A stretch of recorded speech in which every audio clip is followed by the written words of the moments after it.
Reporting from the Schar Center for Inside Carolina, I'm Ross Martin alongside Greg Barnes.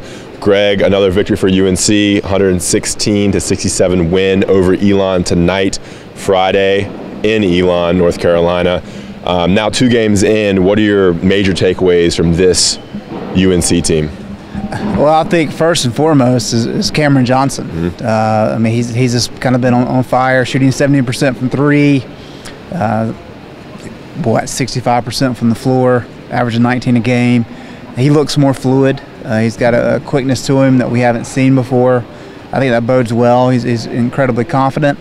So that's the number one takeaway. And then I think this game tonight, we really saw the freshmen show what they can do, especially with Kobe and Nasir. Tuesday, you could tell there were jitters. Kobe admitted as much after the game. Nas said tonight it wasn't so much jitters on Tuesday for him, it's just kind of adapting to the speed of the game at this level.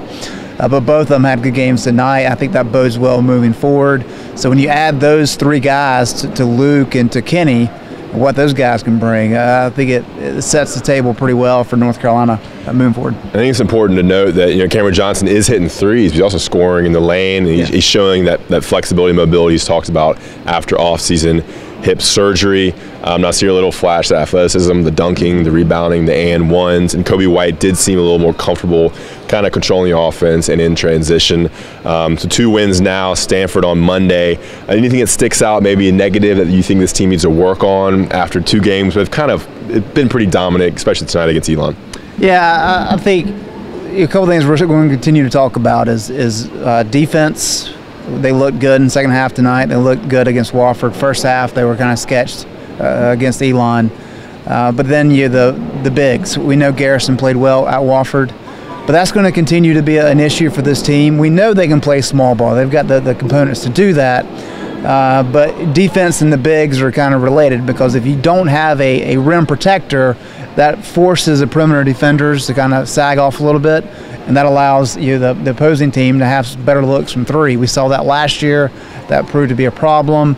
And so because those things go hand in hand, that's going to be a topic of conversation. But like tonight, you're talking about 116 points, ties the record under Roy. This team can score. They're going to be able to score in bunches, and so that'll help offset some of that. Yeah, 116, the most points under Roy Williams, or ties the most in the Roy Williams era. 49-point differential is the most in the Roy Williams era on the road. 15 Tar Heels scored tonight, every single walk-on, everybody who was dressed except for Walker Miller. And I think an important stat to note is Leaky Black and 7th Woods both had 5 assists. Yeah. Kind of goes there and look, but 7th Woods and Leaky are playing pretty well, kind of in reserve roles. UNC rolls tonight, 116-67 over Elon. For Inside Carolina, I'm Ross Martin alongside Greg Barnes.